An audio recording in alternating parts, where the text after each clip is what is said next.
கர்த்தருடைய பரிசுத்தமான நாமத்துக்கு மகிமையும் கனமும் துதியும் ஸ்தோத்திரங்களும் சதா காலங்களில் உண்டாவதாக.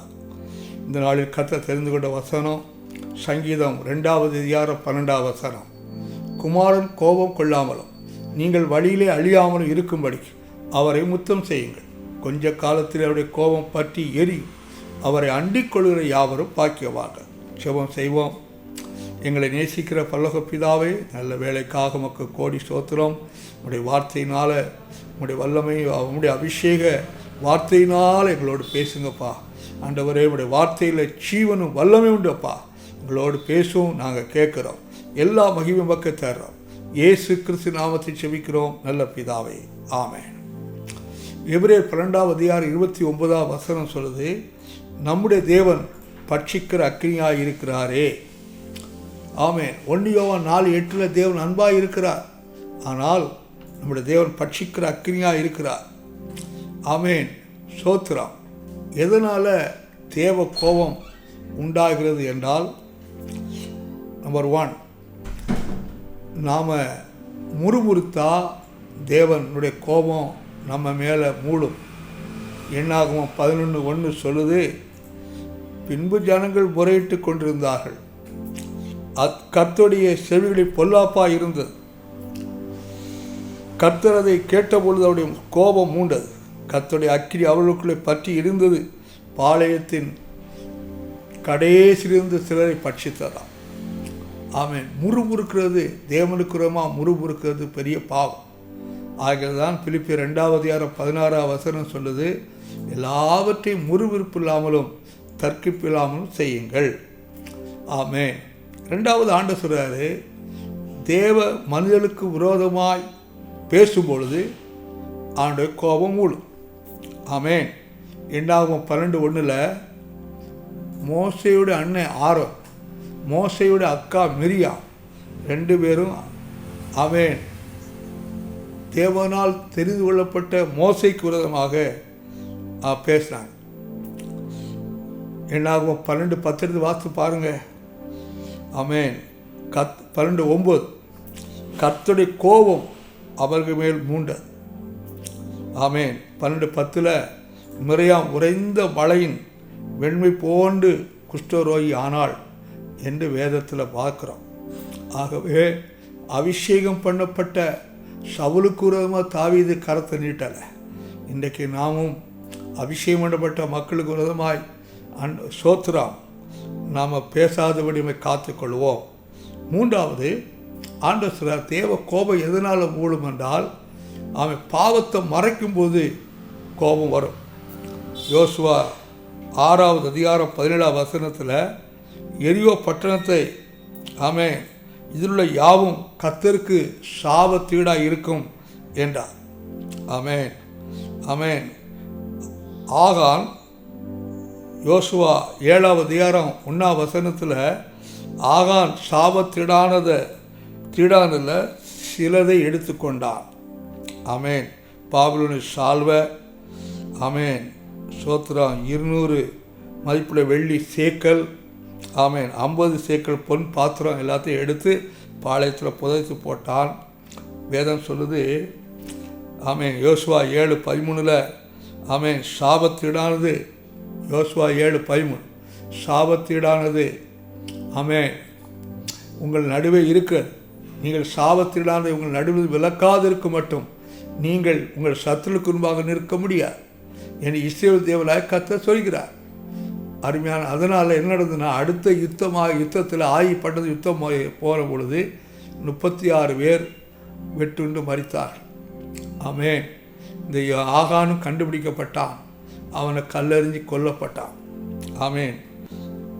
4வது ஆண்டவர் சொல்கிறாரு, கர்த்தரை விட்டு பின்வாங்கும்போது ஆமென் தேவ கோபம் மூடும். வேத நியாய புத்தகத்தில் 3வது அதிகாரம் ஆமென் 6-8 வசனம் வாசித்து பாருங்கள். ஆமென். இஸ்ரவேல் ஜனங்கள் ஆமென் ஆமென் புறஜாதிகளுக்கு குமாரத்திகளையும் அவள் குமார கொடுத்து அவள் தேவர்களை சேவித்தார்கள். 7வது வசனம் வாசித்து பாருங்க. ஆமென் ஆமென் தேவனாய கர்த்தரை மறந்து பாகல்களையும் தோப்பு விக்கிரங்களையும் சேவித்தார்கள். அதனால் என்ன விளைவு என்றால் இஸ்ரேல் ஜனங்களை 8 வருஷம் விற்று போட்டார். அப்புறம் ஆமேன் 40 வருஷம் விற்று போட்டார். ஆமேன். அருமையான தேவ பிள்ளைகள், எபிரேயர் 10வது அதிகாரம் 26வது வசனம் 27, 29 வாசித்து பாருங்கள். சத்தியத்தை அறிந்த பின்பு ஆமேன், சத்தியத்தை அறிவை அடைந்த பின்பு நாம் மனப்பூர்வமாய் பாவ செயலாய் இருந்தால் பாவங்கள் நிமித்தம் செலுத்தத்தக்க வேறொரு பலி இனி இராமல் 27 ஆமேன், நியாயத்திற்கு வருமென்று பயத்தோடு எதிர்பார்க்குதலும் விரோதத்தை பட்சிக்கும் கோபாக்கிரமே இருக்கும் 29 ஆமேன். சோத்ராம் 29 தேவனுடைய குமாரனை காலங்களில் மிதித்து தன்னை பரிசுத்தம் செய்த உடன்படிக்கை இரத்தத்தை அசுத்தம் என்று எண்ணி கிருபையின் ஆவியின் இந்திக்கிற எவ்வளவு கொடிதான ஆக்கிரைக்கு பாத்திராக இருப்பான் என்பதை யோசித்து பாருங்கள். ஆமேன். பின்பாற்றத்தை இருந்தால் இன்னைக்கு கண்ணீரோட மனம் திரும்புங்க. மனம் மேட்டுமையான கூட கர்த்தருடைய கோபம் வரும். ஆமேன். சோத்திரம். எசேக்கியா ராஜா மனம் மேட்டுமை ஆனான். ஆமேன். 2 நாளாக 32, 25 ஆமேன். சோத்திரம். 26 வசனத்தில் தன்னை தாழ்த்ததுனால எசேக்கியா ராஜா காக்கப்பட்டான். இன்றைக்கும் நம்முடைய தேசத்தில் கருக்கலைப்பு, நீதியை புரட்டுறாங்க, லஞ்சம் பயங்கரமாக வாங்குகிறாங்க. சோத்திரம். தேசத்தில் பயங்கரமான அநீதிகள், எங்கே பார்த்தாலும் தேவனை அறியாத காரியங்களில் ஜனங்கள் அவன் கட்டப்பட நிலைமையில் பாவத்துக்கு மேலே பாவம், எங்கே பார்த்தாலும் ஆமேன். சோத்திரம். பில்லி சூனிய யாகம், மந்திரவாதம், இந்த காரியங்களை செய்கிறதுனால தேவ கோபாக்கனை ஆமேன் இன்றைக்கி காணப்படுகிறது. 6வது ஆண்டு சொல்கிறாரு யோவான் 3:36 இயேசுவை விசுவாசியதன் மேலே தேவ கோபம் வருமா. குமாரனத்தில் விசுவாசமாக இருக்கிறவன் நித்திய ஜீவனை உடையவனாக இருக்கிறான். குமாரன் விசுவாசியாதவனோ ஜீவனை காண்பது தேவனுடைய கோபம் அவன் மேல் நிலை நிற்கும் என்றார். ஆமேன். 7வதாக ஆண்டு சொல்கிறார் வேத வாக்கியங்களை புரட்டினா கூட தேவனுடைய கோபம் வருமா. 2 பேதுரு 3வது அதிகாரம் 16வது வசனம் சொல்லுது, மற்ற வேத வாக்கியங்களை அவை புரட்டுவது போல தங்களுக்கு கேடு வரத்தக்கதாக இவர்களையும் புரட்டுகிறார். ஸ்தோத்திரம். இதனுடைய வசனத்தை புரட்டக்கூடாது. கடவுள் ஆவியாக இருக்கிறார், அவ்வளோதான். அதுக்கு வேற ஒரு சத்தியம் கிடையாது. என்னை தவிரவனுக்கு தேவல் உண்டாயிருக்க வேண்டாம். அருமையான தேவ பிள்ளைகளே, வார்த்தை முக்கியம். ஆண்டு சொல்றால் வானம் பூமி ஒளிந்து போகும், இந்த வார்த்தையில் ஒரு நாள் ஒளிந்து போவார். தேவ கோபத்தினால என்ன விளை வரும்னா சடிதியாய் தோன்றும் மரணங்கள். ஆமாம். என்னாம 11:1 அந்த இஸ்ரேல் ஜனங்கள் ஆமாம் இறைச்சிக்காக முறுமுறுத்தா, மச்சம், வெள்ளரிக்காய், வெங்காயம், ஆமாம் பூண்டு, இதுக்கெல்லாம் அவங்க முறுமுறுத்தாங்க. ஆமாம். சோத்திரம்.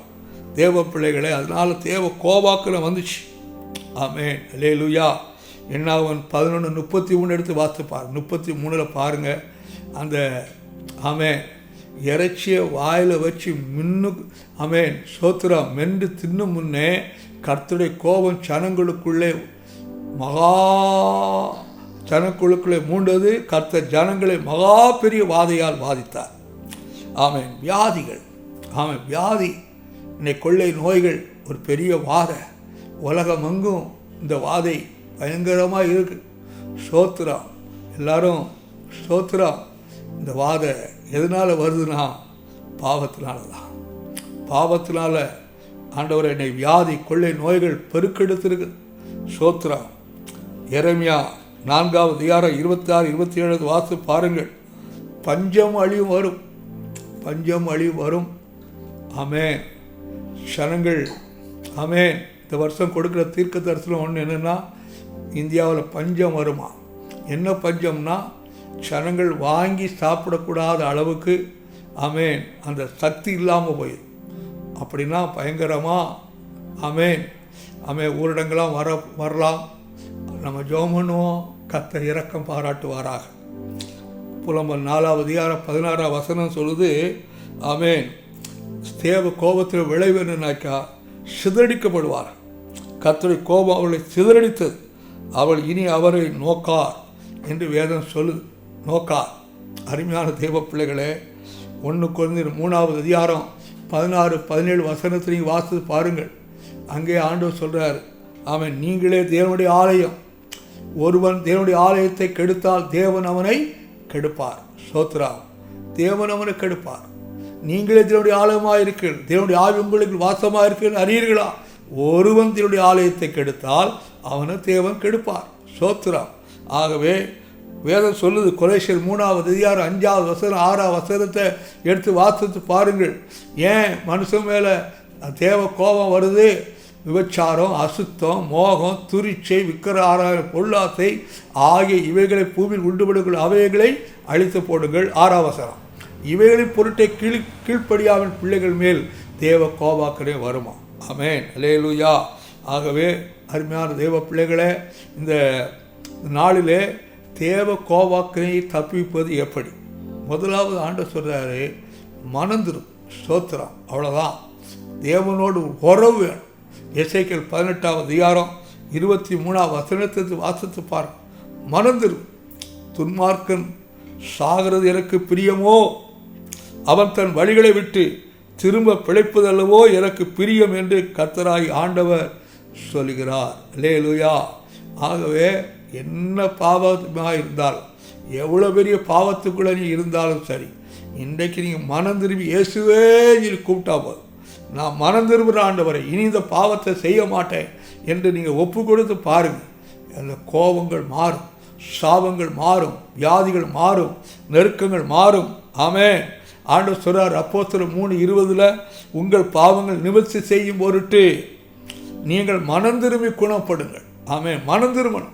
இனி பாவம் செய்ய மாட்டேன், இனி ஆண்டவரே என் சரீரம் தேவனுடைய ஆலயமாக இருக்கணும், எனக்குள்ளே வந்து கர்த்தர் வாசம் பண்ணணும், ஆண்டவரே நான் மனம் திரும்புகிறேன் சொல்லி ஒப்பு கொடுத்து பார். நிச்சயமாக தேவன் வாழ்க்கையில் இன்றைக்கு அதிசயம் செய்வார்.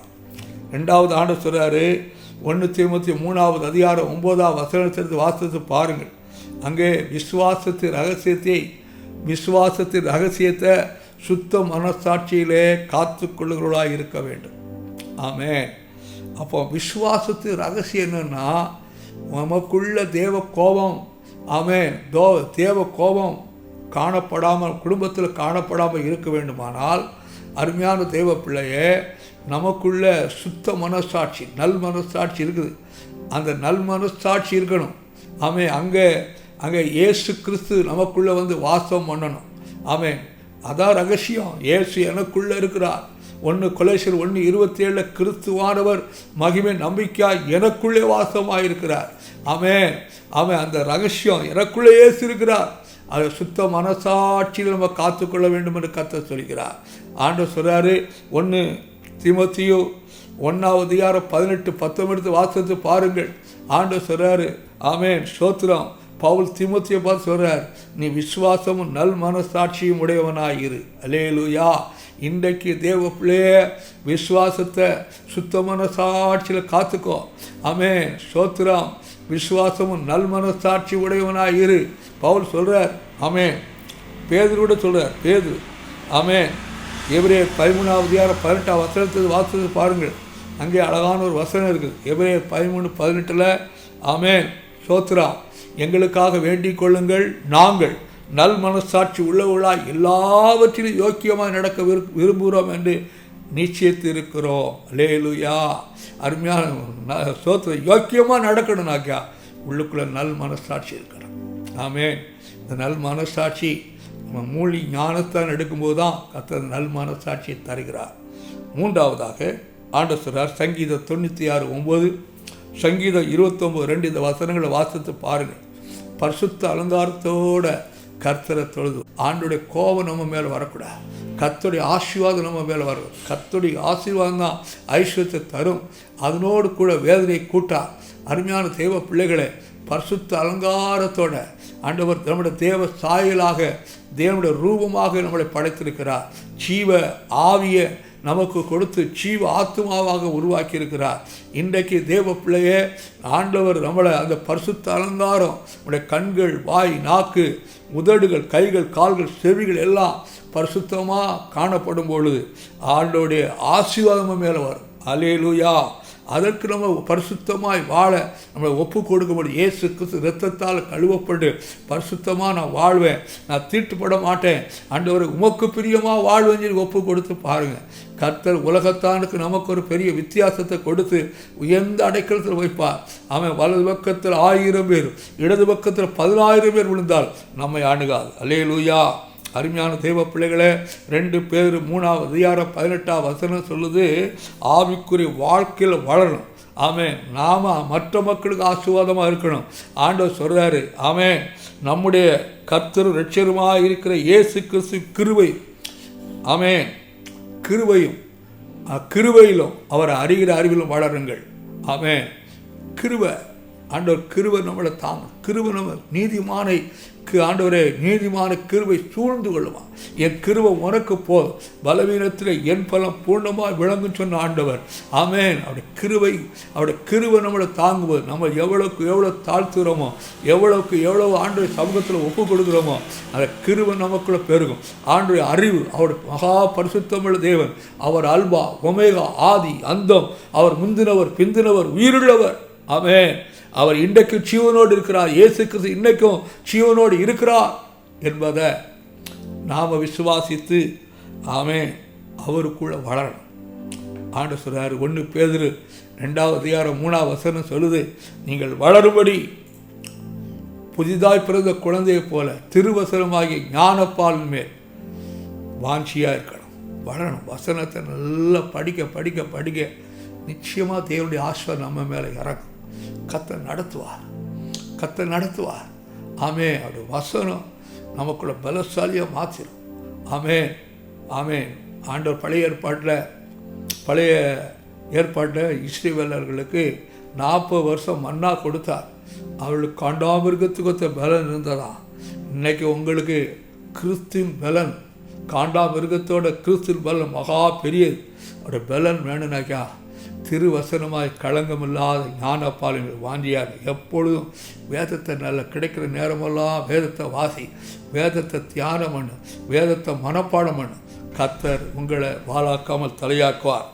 லூக்கா சுவிசேஷம் 21ஆம் அதிகாரம் 36ஆம் வசனம் சொல்லுது, இனி சம்பவிக்க போகிற இவைகளுக்கெல்லாம் நீங்கள் தப்பி மனுஷகுமாருக்கு முன்பாக நிற்க பாத்திரவான்களாய் எண்ணப்படுவது எப்பொழுதும் ஜெபம் பண்ணி விழித்திருங்கள். ஆமேன். கண்டிப்பாக நீங்கள் ஜெபம் பண்ணக்கூடிய ஆமேன் மக்களாக இருப்பீங்கனாக்கா நிச்சயமாக ஆண்டவர் நம்ம மேலே கோபாக்கணும் வராது. ஆமேன். வாதம் வராது, எந்த நோயும் வராது, எந்த கொள்ளை நோயும் நம்மளை தாக்க முடியாது.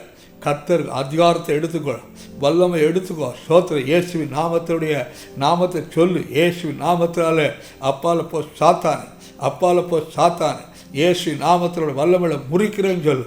ஆண்டவர் ஸ்தோத்திரம். நம்மளை வேலை எடுத்து காக்கிற நல்ல ஆண்டவராக இருக்கிறார். அருமையான தேவ பிள்ளை, நல்ல ஜோமன், நல்ல வேதத்தை வாசிங்க. கர்த்தருடைய சத்தம் கேட்கும். ஆண்டவர் நம்மோடு பேசுவதை கேட்போம். ஆண்டவர் கரம் பிடித்து நடத்துவார். நம்ம கூட இருக்கிறத நாம் உணர்வோம். அவருடைய மகிமையுள்ள பிரசன்னம் நம்ம மேலே மூடும். ஆமென். ஹல்லேலூயா. நாம் தேவ கோபாக்கரைக்காக தேவன் நம்மளை அழைக்கலை. ஆண்டவர் நம்மளை உயர்த்தி ஆமென். மனுஷர்கள் வேதம் சொல்லுது, மத்தேயு 5ஆம் அதிகாரம் 16ஆம் வசனம் சொல்லுது, மனுஷர்கள் நற்களை கண்டு பரலோகத்தின் பிதாவை மகிமைப்படுத்தும்படி உடைய வெளிச்சம் அவளுக்கு முன்பாக பிரகாசி கிடவுது. ஆமென். நாம் அநேக மக்கள் வெளிச்சம் கொடுக்கத்தான் தேவன் நம்மளை வைத்திருக்கிறார். அநேக மக்களை அக்கினி கடலில் போகக்கூடிய மக்களை தூக்கி எடுப்பதற்காகத்தான் தேவன் நம்ம கூட கர்த்தர் கூட இருக்கிறார். கர்த்தர் நம்மளை வாளாக்காமல் தலையாக்கி கீழாக்காமல் மேலாக்கி ஆண்டவர் சகல ஆமென். எபேசியர் 1ஆம் அதிகாரம் 3ஆம் வசனத்தின் பிரகாரம் ஆமென் ஆண்டவர் சொல்றார். ஆமென். கர்த்தராகிய இயேசு கிறிஸ்து பிதாவாகிய தேவனுக்கு ஸ்தோத்திரம். அவர் கிறிஸ்துவுக்குள் உன்னதங்களில் ஆவிக்குரிய சகல ஆசீர்வாதத்தால் நம்மை ஆசீர்வதிக்கிறார். சோமன். எங்களை நேசிக்கிற நல்ல பிதாவே, உமக்கு கோடி ஸ்தோத்திரம். ஆண்டவரே, எதனால் இந்த தேவ கோபம் வருகிறது, எதனால் அந்த கோபத்தினால் என்ன விளைவுகள், நாங்கள் கோபத்திலிருந்து தப்பிக்க நாங்கள் என்ன செய்யணும் என்பதை குறித்து எங்களுக்கு கற்றுக் கொடுத்தீங்கப்பா. உமக்கு கோடி கோடி ஸ்தோத்திரம். இந்த வசனத்தின் பிரகாரம், இந்த வார்த்தையின் பிரகாரம் ஆண்டவரே, உங்களுடைய வசனத்தை கேட்குற ஒவ்வொருவரும் உயிர்ப்பிக்கப்படும், உருவாக்கப்படும், ஆண்டவரே ஆசீர்வதிக்கப்படும் கிருபைதான். உடைய பிள்ளைகளை ஆசீர்வதிக்கிறோம். எல்லா மகிமையும் உமக்கு தரோம். கர்த்தராகிய இயேசு கிறிஸ்து நாமத்தில் ஜெபிக்கிறோம் நல்ல பிதாவே. ஆமென், ஆமென், ஆமென். அல்லேலூயா.